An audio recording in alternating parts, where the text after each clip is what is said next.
Hi everyone, and welcome back to my channel. I hope you guys are having the best day or best night ever because it's pretty late. I just watched season 8, episode 3 of 90 Day Fiancé. We have a lot to talk about. So, if you love reality TV show, if you love 90 Day Fiancé, if you love a messy type best friend, subscribe. I'm trying to get to 8,000 before New Year, so please help me out and get to 8,000 subscribers. Okay, guys, we have a lot to talk about. Season 8, episode 3. Let's go. I look so crazy right now, and you know what? It's fine. I ate so much today, you guys. You have no idea. I literally feel like I can roll over. But okay, we're gonna get through this.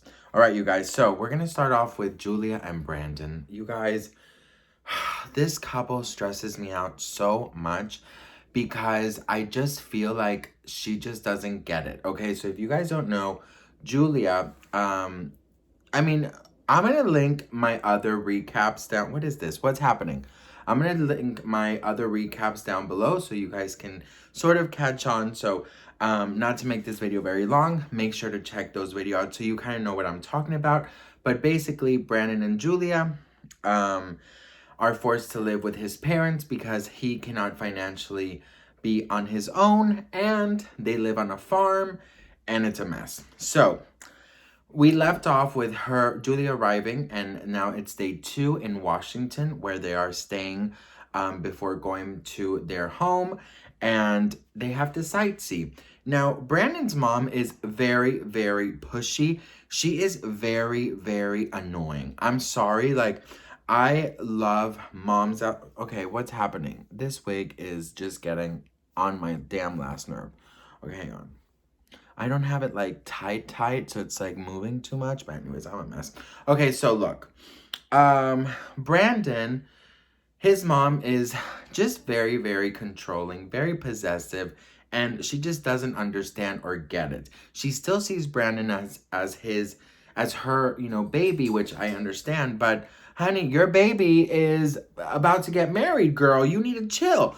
Brandon's parents have a rule that until they are married, they are not allowed to sleep in the same room under their roof, which, look, to be very honest with you, if it's your house, it's your rules. And if you are living at home with your parents and you're not paying rent, honey, you need to follow their rules, point blank, period.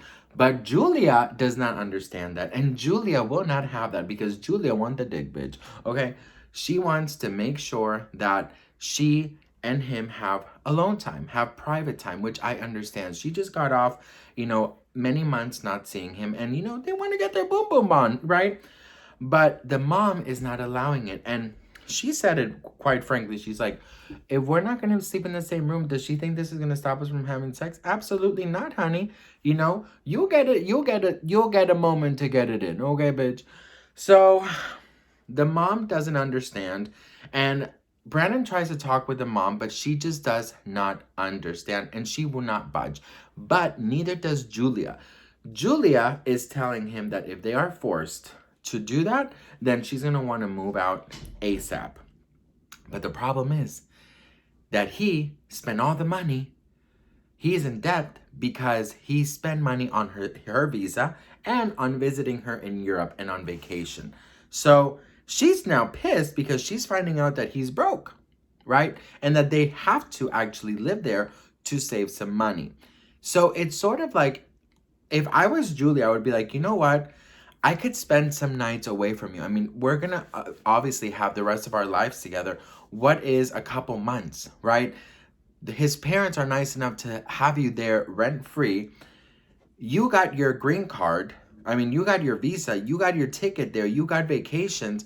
Can't you just sort of let Brandon breathe a little bit and understand that it's his parents' house? Do you know? The problem is that his mom seems very controlling. She gets very possessive of the time, and she always needs to be like controlling everything. And Julia's like, look, Brandon, whatever the fuck. If you're gonna marry me, I'm your first. Not your mom, I come first. Me, bitch, I'm first, right? But his mom is not going to allow it because in her head, she thinks that she is first. So Brandon is going to have a lot of headaches in the near future. I can tell you that, okay? Okay, so okay. So let's move on to Jovi and Yara. So this is probably my least favorite person. Yara, for me, is the most ungrateful, bratty, so annoying person in the world. I think she is the most ungrateful person. And let me tell you something. She thinks that she can be this way because she feels that she is very attractive. But honey, if you are ugly on the inside, it doesn't matter how gorgeous or how many plastic surgeries you get on the outside, you're still gonna be UGLY. You ain't got no alibi, you ugly. Okay? And that's just the tea right there. This lady has been complaining about everything. Yovi wants to take Yara to stay and meet his mom, and she's already putting problems. She doesn't want to sleep there. She doesn't want to spend the night. She doesn't want to fucking do anything because she doesn't want to be uncomfortable, okay? And the worst part that really annoyed me is that when they get there, she's just acting so cold to his mom. And you know this lady is nervous. You know this lady is nervous. You know your future husband is nervous. Why are you making things more difficult? Like, that's the thing I don't understand. And um she's also kind of pissed off that Yovi has to work, which is the common denominator I see with a lot of these people who come who are on this show. They get upset that their significant others have to work. I'm like, well, bitch, how the hell do you expect things to like survive? How do you think that you got your visa? How do you think you're here? Do you know what I mean? Like, they need to work. Oh, well, if you need to spend time alone at home, fucking do something about it, right? Pick up a hobby. Call a friend. Watch your favorite TV show. Practice your English. I don't know, bitch, but stop complaining. Okay? The one thing that I really, really got just this like anger inside, and I wanted to like grab her face and like throw like the stew his mom was cooking and just like, ruin her hair. I don't know. I just got so mad. She doesn't want to have a big wedding because she doesn't find it fair that her family cannot come from the Ukraine and be here. So that means that why should his family be able to be at a wedding? His mom says, I think it would be a wonderful idea. Your grandparents would love to be there. And she does not care. She does not give a shit about his grandparents, his mom, his nothing. Because she is a selfish, bratty piece of you-know-what. And I'm sorry, but I just don't like these type of people. So, his mom obviously is really sad because she obviously wants the daughter to be there. I mean, his family to be there. It's like, you know what?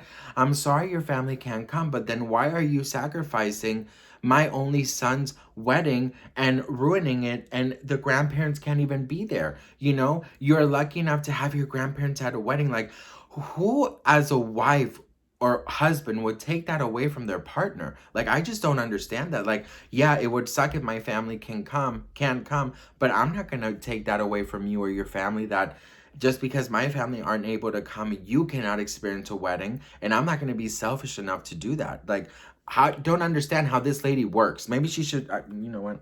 So, the mom did like a traditional New Orleans gumbo, and she had the nerve to also say it didn't taste good. She doesn't like the town. Like, all she does is complain. Let me see. Yeah, she's just fucking complaining about everything, and quite frankly, I think Yovi deserves much better. And I think, you know what? It's like, if you don't like it, then leave. You know? Okay, so then we go to the new couple, Andrew and Amira. First off the bat, he seems odd. He has a daycare in his house. He wears funny hats. He doesn't seem like it connects. You know what I mean? Like, it just doesn't, something seems off. They met in Vegas. She's from France. He's from California. They met in Vegas. No, sorry. They met on a dating site. Met in Vegas for the first time. He proposed after 3 days. So This is now in June 2020, where the pandemic, in the middle of a pandemic. And her visa, the same day that ex-president Trump um, put the travel ban on the, to come in the States because of the pandemic, is the day she received her visa. Now, her visa's time is running out. So Brandon is basically forcing her to meet in Mexico, to quarantine for 14 days, and then to come to to California, because that's sort of like a loophole. Now, she is totally scared. She doesn't want to fly during a pandemic, but he's basically forcing her and like saying, you know what? If you love me, like, you're gonna do this, like, your time is running out, we need to figure this out. And her dad hates him because he doesn't understand what type of person will force somebody to travel and just to prove their love in a pandemic. Do you know what I mean? They have issues already. About, in the beginning, she said she wanted a family, and now she's saying, I do not want a family.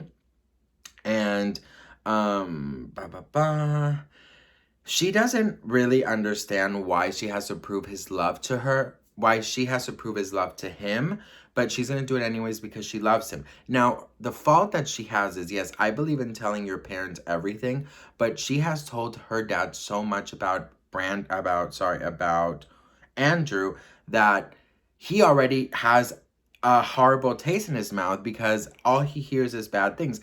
This is why you don't tell your friends or your family members when you have a fight with your significant other, because you may get over things, but the family doesn't forget, and they're going to start disliking your significant other. So never do that, because it's just going to end up bad, bitch. It's just going to end up bad, right? So, she has 6 weeks left on her visa, and we don't know what's going to happen. Um, she says goodbye to her dad, and obviously she's super, super nervous. So that's them. I mean, his sister doesn't really understand it. He is missing her baby shower. Like, it's just a bunch of different things. But I mean, I guess we'll see what happens. She seems to me like she is on the verge of a nervous breakdown, or just she always seems like she wants to cry. And he seems like he will end up on some kind of show on the ID channel about murdering his wife and children. Like, he seems great, great. So then we go to the next couple, Tariq and Hazel. I don't know what it is about Tariq. Like, I like him, but then I don't like him. Like, I feel like he just has he seems like a very nice guy, but he also seems incredibly annoying. So right off the bat, Tariq is very nervous to tell Hazel that he reached out to their ex-girlfriend, because Hazel is bisexual. They had a girlfriend. Hazel got jealous and told him never to talk to her again and to dump her. But he reached out to her just to find out, like, how she is during this pandemic. Well, so Hazel's arriving, and he takes the time, he picks out a suit, her favorite color, gets flowers. He does all these things on the arrival before she gets there, except clean his damn home, okay? That kitchen looked absolutely insane. What is it about these guys who do not clean when they have visit, especially their future wives? And she even says, like, boo, did you expect me to clean this? Were you waiting for me to come here to clean this shit? Well, Hazel comes from a less fortunate background. She's not used to, of course, luxury or anything. So she's very overwhelmed when he takes her to their new home, and because it's pretty big compared to everything that she's seen. She's never seen a dishwasher before. She even says that, she's like, I'm not gonna wash anything in that dishwasher, bitch. I'm gonna clean it by hand. So everything is very new to her. But I think what happened is that she got really disappointed to see what a fucking pig he is. Like, how are you not gonna have your kitchen, your bathroom, like everything perfect? Like, I just don't get it. But the only thing that touched my heart about Hazel is that she does have a son, and of course she misses him so much. He has to be in the Philippines until they can bring him over, and they're working on that. He also has a beautiful daughter, so he's used to having children. So you know so that's them. I mean, I think personally that he's kind of sweet, he's kind of cute, he's kind of dorky, he's kind of annoying, but I guess we'll see what happens. I don't know. I mean, I'll tell you my predictions after I'm done with this shit, okay? Now let's move to my second most hated couple. And by couple, I mean Natalie. I cannot stand her, okay? She is just like Yara, so ungrateful, complaining about everything, makes their significant other feel so bad. Michael seems so sweet, and he seems like he even told his uncle to leave the house because she will not have him there. Even before she got there, even before she even met him, she was already telling him that you need to kick out your uncle from the house because she will not live with him because he is a stranger. Um, she goes to lunch with Uncle Bo and Michael, and the first thing she asks him is she's like, you moved out, right? You moved out, yes? Because we need alone time and you cannot be there, in other words. And you can just tell like how uncomfortable Michael is. Like, I don't understand how these people don't have like, you know what it is? They don't have decency. They don't have like manners. Like these are people's families. Like Yara, that's his mom, right? And Michael, this is his only family. And the way they think that they should just like be number one and fuck everyone else, like that is just not cute, right? Um, so he finally takes her, and mind you, he has taken the ring back and he has not given it to her. So she feels a lot of pressure and she feels very nervous that she is there and does not have a ring, sort of like a security blanket. Um, the worst part that really annoyed me is that he's finally ready to take her to his house.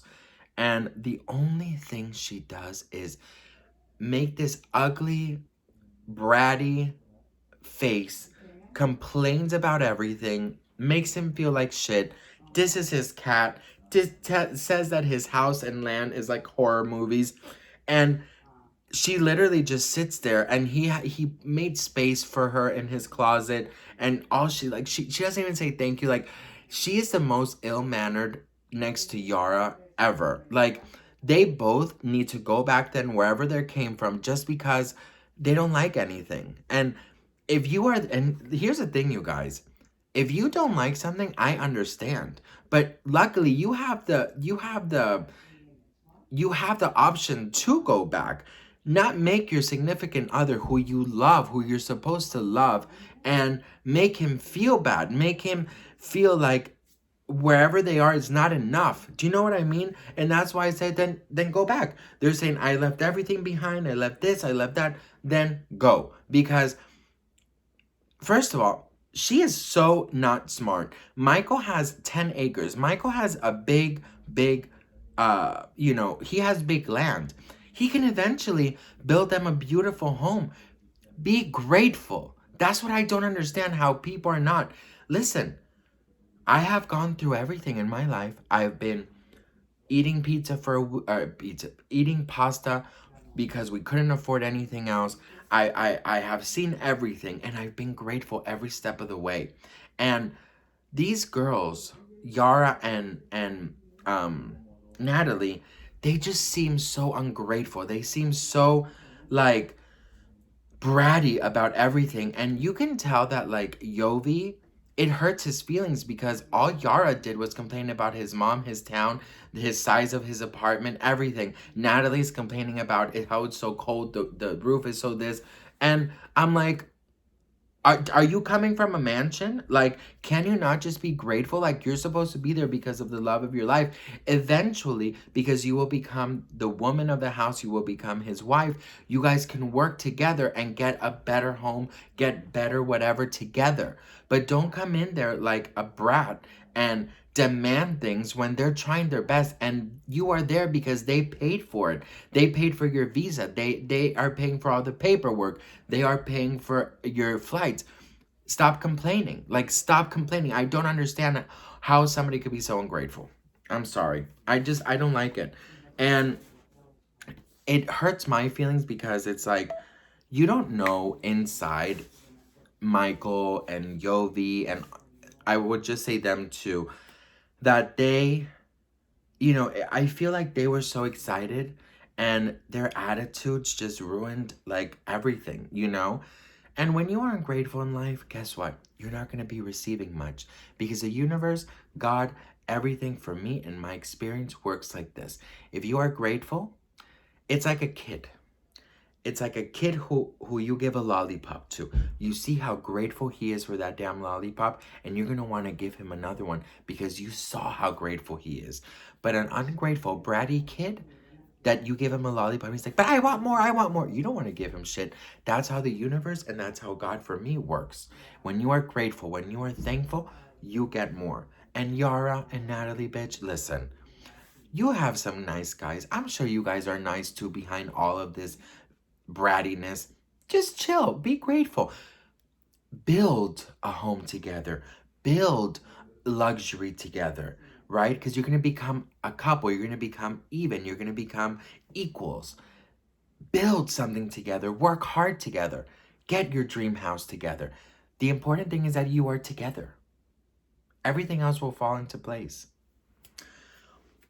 Week 3, episode 3, season 8, my predictions. I believe Julia and Brandon will end up together. I believe that Jovi and Yara will not. I believe that Andrew and Amira might end up together if he stops pressuring her to show him love. Tariq and Hazel, I do believe they will end up together. And Michael and Natalie, I do not believe they will end up together. Those are my predictions. What do you think? Let me know in the comments below. I would love to hear from you. If you are a 90 Days Fiancé fan or a reality TV show fan, make sure you share my videos. That would help me out so much on Twitter or anywhere you want to share it, just share it. And make sure you are subscribed. And I love you guys so much. Have a beautiful week. It's the start of a brand new week. So let's do it. And let's be thankful. Mwah.